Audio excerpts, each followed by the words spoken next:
It's been a while. Give it to you. Wait for you to get it on your own. Hey, welcome to the Extreme Channel, where we are looking at Prime 1 Studio Murder Machine. So there's a lot to unpack with this. First of all, it's made by a company called Prime 1 Studio. It's a statue of a DC character from a storyline called Dark Knight's Metal. Now, during this storyline, it's actually the one that created Batman Who Laughs, who you may be familiar with. I've done a review on a few different Batman Who Laughs statues. So this is a companion piece to that. Now, in this storyline, there's all these different universes and metals that will bring around Barbados, this god that'll destroy the world. And the different universes have versions of Bruce Wayne merged with another DC character. So I own almost the entire line, and this is the second to last piece coming in. This is actually when he merged with Alfred's consciousness. So Alfred was murdered and he missed him. You know, Alfred was kind of like his father figure. So he used this AI, like remnants of Alfred, which kind of turned him into a living cyborg. So while he's not truly mixed with Cyborg, that's kind of how I picture it with not only the statue, but the character as well. Now, all the times in these storylines where Bruce Wayne merges, he becomes evil for the most part. And this is a great representation of that, made by Prime 1 Studio. So we're going to review this statue today. And if you're curious about more about that storyline and some of the other statues, check out this video right here where I actually rank the statues and talk a little bit more about that specific storyline. So if you're new here and you saw me kind of flexing at the beginning, it's because I've reviewed over 800 high-end statues like this. And it's been about 2 months since I've done one, so it's been a while. Hopefully I haven't lost my edge. But anyway, we're going to start with concept, which is amazing on this and arguably maybe one of the best of the Dark Knight's Metal line. So on the bottom here, I'm not sure what this base is. I think it may be the evil god, Barbados or whatever his name is. You know, I don't pronounce it, I only read it. And then on top, you have this digitized image, this holographic projection of Alfred. Remember, that was his goal when he merged with this. He missed his father figure, and Alfred protects him. But there's also a lot of robotics mixed with this. And he's standing in the middle of it with all these different cyborg-like tentacles and armor, but you can still tell that it's Batman kind of, with this holographic projection kind of going everywhere. It's kind of like digitizing. You're going to hear me use that word a lot. It's a museum pose, meaning it's kind of static. And he has a little bit of an Iron Man action going on due to the pulsars in his hand, which we also saw on Alfred. And you'll see that up closer with with video during paint and sculpt. And at least the portrait I have now, it's very maniacal, very evil. And we're going to talk about that because there's a lot of different display options with this guy. So I love this. Murder Machine himself is pretty simple, but the concept of the base is what really brings this to life. So I think the concept's a great 4 out of 5. There's a little bit of motion to it, more because of what's going on in the base than the actual statue itself. Let's look at design, and there's a lot to talk about. Before we dive in, here is the unboxing and assembly. 2 huge, heavy boxes. Now, I think they had some breakage issues, and I'm going to tell you why in a second. I didn't fully take out the art box, but they used a different type of foam, as you can see here. Not only did they use a different type of foam, but a lot of the individual pieces were wrapped and rotted, and just really interesting how they did it. So 2 boxes, those were 2 layers in the first one, then 1 layer for the base in the second one.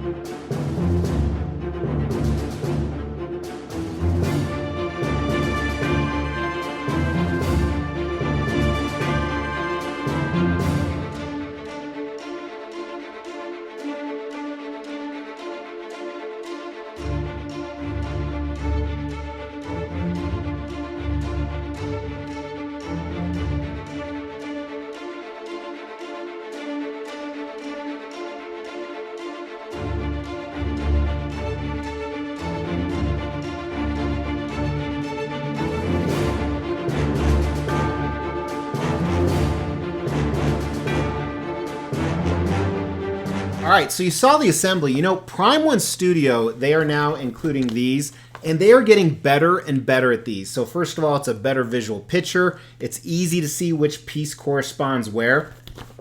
They've been doing this for about a year now, I think, on the better instructions, and I really, really give them accolades for it.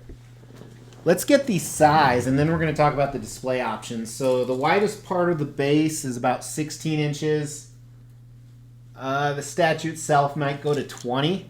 And it's a tall son of a bitch. I'm thinking it's 33 inches, if I remember right, because the dimensions are on the website. Yeah, it's about 33, maybe even more.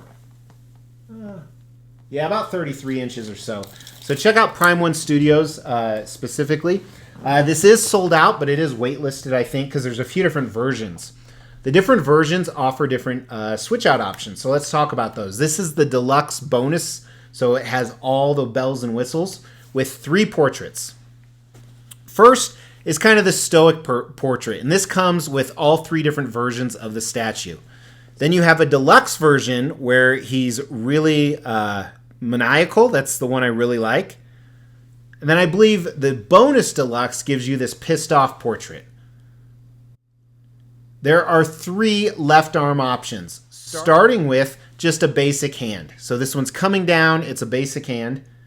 But you can switch out the hand for one with all these tentacle fingers, which is pretty cool. And right now I'm displaying that. But I'm also a big fan of this complete arm switch out that is almost like a scythe or a big long poking device, very T1000-like. Now it does have a light up feature too. Interesting fact, it's USB-C. It didn't come with any cords or adapters. $1,800 for a statue and you can't supply a cord, Prime One. A little bit lame in my opinion. I have a portable power bank here, and there's a button on the bottom. So where it really lights up is a few different features. The chest lights up on Batman, but it's kind of hard to see. And then the hands on the holographic Alfred below. And then also, I think the repulsors on Batman light up. I'm a little disappointed with the light up feature. I think there could have been a lot more to it, especially knowing that they didn't even do a cord with it. And it does need a light up feature, in my opinion, because it's so dark. But knowing that it's USB-C and they didn't supply a cord, it's going to be hard to kind of hook up. Most of my light up features I have connected to the cabinet, so when the cabinet lights light up, that lights up too. Won't be able to do that with this. If you want to see where I'm going to display this, check out my social media, Instagram, Facebook, and TikTok. There's a link in the description below. I post exclusive photos on there. So, design. As far as assembly and everything fitting, it worked really, really well together. A lot of props for that. It is a very, very heavy statue. It's very tall and big.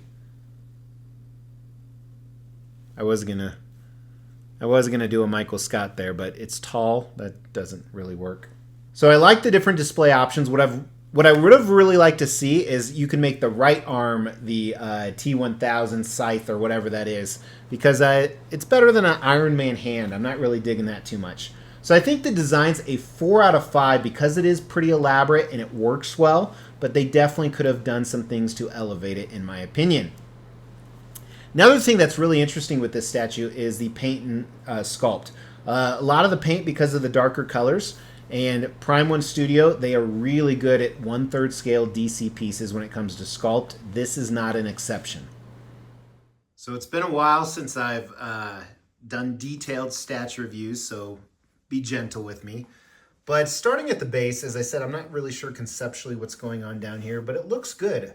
It's a little bit variant, dark color than Murder Machine himself, but it's still a very dark statue in general, minus the blue. But there's some gold highlights on there. It's almost a brown, shiny color, which is fine. I mean, that's not what you're going to be looking at when you look at this guy. I really like what they did with Alfred, or the Alfreds. It's almost a translucent resin, but it's not. And of course, you have the light up features we talked about. And it's everywhere. It looks digitized, almost like a, I don't want to say Matrix, but yeah, the different shades of blue really help the statue pop in general, especially since you have such dark colors on the top and bottom. But how they created it, it looks amazing. I mean, if you look at the detail on his actual suit, and then how that translates into, the digitizing of his head or whatever you want to call that. And then the tentacles everywhere. feel like I've had a lot of statues with tentacles. Should be a countdown, right? Well, and then you move up to Murder Machine. Thank God they put these blue highlights in, because again, it would just be too damn dark in my opinion. Thankfully, the room I'm putting him in, and again, check out social media for that, you're gonna see some really bright lights on him. I probably won't hook up the light up feature, but the armor looks great, kind of the plating on top of the plating. There are some scuffed marks here and there. And I really love that blue highlight, and again, it kind of ties back to the base. But looks good. As we talked about, pose a little wonky. I love these fingers coming out. That's probably what she said, right? And the portrait just looks so great. Again, that's kind of the maniacal one that I love. And if you get really close on some of this detail, almost the mechanics and machinery behind it are great. Let me swing it around the back. And again, it becomes more translucent, this digitizing as it goes up. I don't know if digitizing is the right word for it, but that's what I'm calling it. So some really cool, and you see some purple in there as well. It's funny, it looks more purple from the back.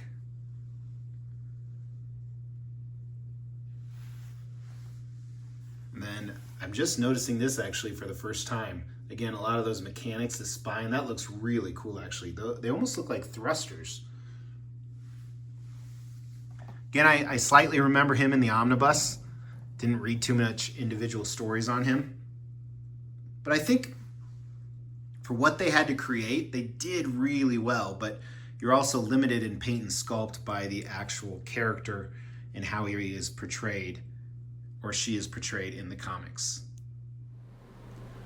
I'm going to give the paint a 4 out of 5. Maybe it's bordering on a 5 out. I'm going to give it, it's my channel, like 5 out of 5. Doesn't mean it's perfect, but pretty damn good. We're going to give the sculpt a 4 out of 5. Again, very impressive. Can't wait to see what he looks like in the collection.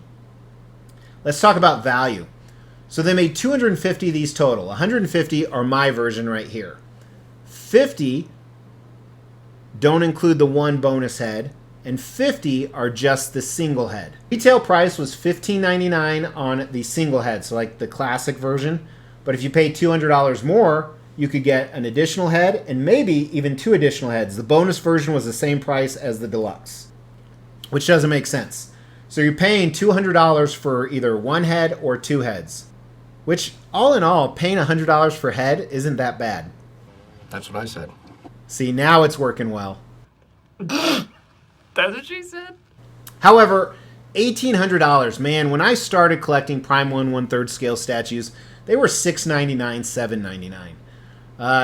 This is really expensive, especially knowing that there's not a great resale on the Dark Knight metal pieces. They all look amazing, so a lot of people buy them because, when they don't even know the story, but they're hard to resell, so I'm going to give the value a 2 out of 5. I do appreciate that this one had a lower edition size than most, but and it is sold out, so that says something, but I think I'd have a hard time getting my money back, especially including the shipping of those 2 huge boxes. Does this have the X factor? Is it 5 out of 5? It's not.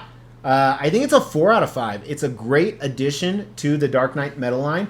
I was hoping this could be even the best one. I don't think it is, but it's definitely in the top half of them for sure. I think the Dragon and this one right here, and then the Batman Who Laughs I showed you earlier is better. But very cool piece. Again, check out my social media if you want to see where it goes. And throw down in the comments what you think. We're still doing giveaways. I just talk about it at the very end, which a lot of you drop off. So stay tuned. Listen. Thank you so much for tuning in. I really appreciate it. Yes, we're still giving away $1,000 statues at every 5,000 subscriber milestone. You have to make sure you're subbed to the channel, you like the video, and then leave a comment. We're going to pick a random comment on a random video and give away those statues. In the meantime, check out some of these other videos and my social media. Talk to you soon. Take care.